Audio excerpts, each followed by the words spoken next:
Friends, welcome to Kollywood cine talkies. நம்ம இன்றைக்கி என்ன பார்க்க போகிறோன்னா, ஆக்டர் விஜய் சார் அரசியல் போயிட்டார், ஆக்டர் அஜித் சார் ரேசிங் போயிட்டார். வருஷத்துக்கு ஒரு படம் தான் பண்ணுவேன் அப்படின்னு சொல்லிட்டாரு.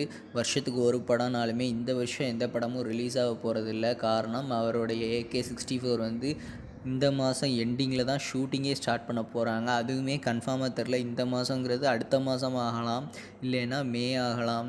பொறுத்திருந்து தான் பார்க்கணும். ப்ராப்பராக அனௌன்ஸ்மெண்ட் வந்தால் தான் தெரியும். ஸோ இந்த வருஷம் இந்த 2 பெரிய ஹீரோஸோடைய படமுமே ரிலீஸ் ஆகாது. அந்த சான்ஸை யூஸ் பண்ணிட்டு தன்னுடைய ஸ்டார்டம்மை காட்டக்கூடிய நடிகர்கள் யார்? இப்படி இருக்கிற 4 ஆக்டர்ஸ் பற்றி தான் நம்ம இந்த வீடியோவில் பார்க்க போகிறோம். அதில் 4th ஸ்டார்ட் பண்ணலாம் வாங்க. அதில் 4th இருக்கிறது யார் அப்படின்னா எஸ்கே சார். எஸ்கே சார் என்னடா ஸ்டார்டம்மை காட்டணும், அவர் தான் இருக்கே, அவர் தான் படங்கள் நடிக்கிறாரே, அவர் தான் என்ன ப்ரூவ் பண்ணணும், ப்ரூவ் பண்ணிட்டாரே அமரன் படத்தில் அப்படின்னா, அவர் அமரன் படத்துக்கு அடுத்து நடித்த மதராசி படமும் சரியாக ரீச் ஆகலை, அதுக்கடுத்து நடித்த பராசக்தி படமும் சரியாக ரீச் ஆகலை. ஸோ அந்த அமரன் படத்துக்கு அப்புறம் அவர் எந்த படமுமே ரீச் ஆகலை அவர் நடித்து. அதனால் அவருடைய லைனப்ஸை வந்து மாற்றி அமைச்சிக்கிட்டாரு.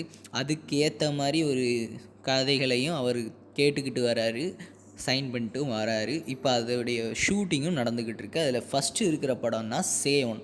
இந்த படம் வந்து சிவகுமார் முருகேசன் தான் டைரக்ட் பண்ணுறாரு. தாய்க்கிழவி படத்தை எடுத்த அதே டைரக்டர். இவரோட தாய்க்கிழவி படம் வந்து ஒரு ஃபன் ஃபேமிலி என்டர்டெய்னராக தான் இருந்துச்சு. இப்போ சேவன் படமும் அப்படி தான் இருக்கும். கூடவே கொஞ்சம் காட் சப்ஜெக்டும் சேர்ந்து வரும் அப்படிங்காங்க. அவரே சொல்லிட்டாரு, இந்த படம் வந்து விருமாண்டி சாமியவும் முருகன் சாமியவும் சேர்த்து வச்சா மாதிரி ஒரு கதை.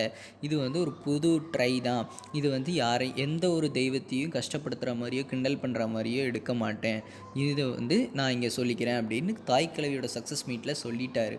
ஸோ வந்து எஸ்கே சாரோட சேவன் படம் ஒரு ஃபன் ஃபேமிலி என்டர்டெய்னராகவும் இருக்கும். அதே போக ஒரு காட் கலந்த காந்தாரா சாயல் லைட்டாக இருக்கும். அடுத்த படம் பார்த்திங்கன்னா வெங்கட் பிரபு ப்ராஜெக்ட். இது வந்து ஆல்ரெடி SK-26 இருந்த ப்ராஜெக்ட் தான். இந்த படம் எதனால் தள்ளி போச்சு அப்படின்னா, படத்துக்கான VFX ஒர்க்ஸ் தான். VFX ஒர்க்ஸ் வந்து அதிகமாக இருக்குது. படத்துக்கு வந்து அதிக நாள் ஷூட்டிங்க்கு ஆகுது. ஸோ அதனால் ப்ரீ ப்ரொடக்ஷன் ஒர்க் சரியாக பண்ணிட்டா படத்தோட ஷூட்டிங் டேஸை குறைச்சிடலாம் அப்படின்னு சொல்லி வெங்கட் பிரபு சார் ஐடியா பண்ணியிருக்காரு. ஏன்னா டிஏஜிங் அப்படி இப்படின்னு வரும்போது அதுக்கான ப்ராப்பர் பிளான் இருந்து எக்ஸிக்யூட் பண்ணால் தான் படம் வந்து சீக்கிரமாக எடுத்து முடிக்க முடியும். ஏன்னா எஸ்கே சார் வந்து படத்தை சீக்கிரமாக முடிக்க முடியுமான்னு தான் கேட்டிருக்காரு. ஸோ வெங்கட் பிரபு சாருக்குமே சீக்கிரம் முடிக்கணுன்ற ஆசை தான்.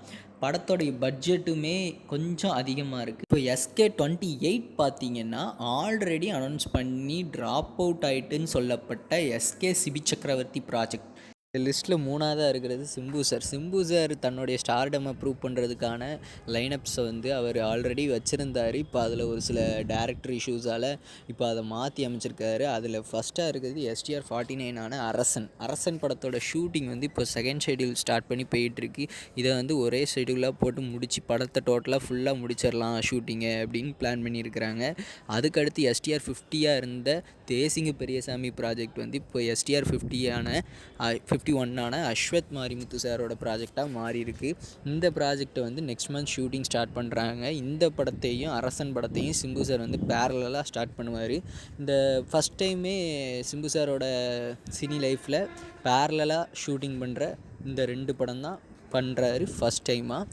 இதுக்கப்புறமா அவர் நடிக்க இருக்கிற படம் அது வந்து டியூட் படத்தை எடுத்த கீர்த்தீஸ்வரன் டைரக்ஷனில் நடிக்க போகிறதா ஒரு நியூஸ் இருக்குது. ஸோ இந்த லிஸ்ட்டில் வந்து செகண்டாக தன்னோட ஸ்டார்டம்மை ப்ரூவ் பண்ணக்கூடிய ஆக்டர் யார் அப்படின்னா தனுஷ் சார். இவருடைய லைனப்ஸ் பற்றி பார்த்திங்கன்னா, இந்த வருஷம் ஸ்டார்டிங்கில் அதாவது ஏப்ரல் மந்த்து கரை மூவி வந்து ரிலீஸ் ஆகுது. இது வந்து ஒரு க்ரைம் த்ரில்லர் பேஸ்டான ஸ்டோரி. இந்த படத்துக்கு அடுத்து ராஜ்குமார் பெரியசாமி அமரன் டைரக்ஷனில் D-55 இந்த படம் ஷூட்டிங் போயிட்டுருக்கு. ஆகஸ்ட்டுக்குள்ளே ஷூட்டிங் முடிக்க போகிறாங்க. இதை முடிச்சுட்டு D-56 இருந்த மாரி செல்வராஜ் ப்ராஜெக்ட் வந்து இப்போ சேஞ்ச் ஆகி தமிழரசன் பச்சைமுத்து சாரோட ப்ராஜெக்டாக மாறி இருக்குது. ஸோ அதனால் இப்போ அந்த படம் தான் ஸ்டார்ட் பண்ண போகிறாங்க. இந்த லிஸ்ட்டில் வந்து நம்பர் 1ல் இருக்கிறது சூர்யா சார். சூர்யா சாருக்கு கடந்த 10 வருஷமாகவே எந்த படமும் ஓடலை. ஸோ அவர் தனக்கான இடத்த தக்க வச்சுக்கிறதுக்காகவும் தன்னோட ஸ்டார்டமை ப்ரூவ் பண்ணுறதுக்காகவும் கரெக்டான டைம் இது. இந்த வருஷம் கிட்டத்தட்ட 3 ரிலீஸ் வச்சுருக்கிறாரு. அதில் ஃபஸ்ட்டாக இருக்கிறது கருப்பு படம். ஆர்ஜே பாலாஜி சாரோட டைரக்ஷனில் வர வேண்டியது. போன வருஷமே வர வேண்டிய படம் இந்த வருஷம் வருது. கண்டிப்பாக ஏப்ரல் 10 ரிலீஸ் ஆகாதுன்னு ஆர்ஜே பாலாஜி சாரே சொல்லிட்டாரு. அப்போ ஏப்ரல் எண்டு இல்லைன்னா மே 1ஆம் தேதி படத்தை நம்ம எதிர்பார்க்கலாம். இதுக்கப்புறம் பார்த்திங்கன்னா சூர்யா 46 ஆன விஸ்வநாத் அண்ட் சன்ஸ். இந்த படத்தை வந்து ஆரம்பிக்கும் போதே சஞ்சய் ராமசாமியோட சாயல் வந்து இந்த படத்தில் லைட்டாக இருக்கும் அப்படின்னு சொல்லி தான் ஆரம்பித்தாங்க. அதே மாதிரி ஸ்டைலிஷ் லுக்கில் தான் சூர்யா சாரையும் ப்ரெசென்ட் பண்ணியிருக்காங்க. இது வந்து ஒரு ஃபீல் குட் மூவி. இதுக்கு அடுத்து பார்த்திங்கன்னா சூர்யா 47 ஆன ஜித்து மாதவன் ப்ராஜெக்ட். இந்த ப்ராஜெக்ட் வந்து குயிக்காக எடுத்து முடிச்சிருவாங்க. இந்த வருஷத்தோட ஷூட்டிங் வந்து போய்கிட்டு தான் இருக்குது. இந்த படத்தில் வந்து சூர்யா சார் வந்து ஒரு காப்பாக நடிக்கார் ரொம்ப வருஷம் கழிச்சு சிங்கம் 3க்கு அப்புறம். இந்த படமுமே நெக்ஸ்ட் இயர் எதிர்பார்க்கலாம் அப்படின்னு சொல்கிறாங்க. இல்லை இந்த வருஷம் தீபாவளி எதிர்பார்க்கலாம் அப்படின்னு சொல்கிறாங்க. ஓகே வியூவர்ஸ், இந்த வீடியோவில் உங்களுக்கு எந்த ஆக்டரோடைய லைனப்ஸ் வந்து பிடிச்சிருக்குங்கிறத கமெண்ட்டில் சொல்லிடுங்க. நம்ம சேனலை சப்ஸ்கிரைப் பண்ணாதவங்க சப்ஸ்கிரைப் பண்ணிடுங்க. டடா பாய்.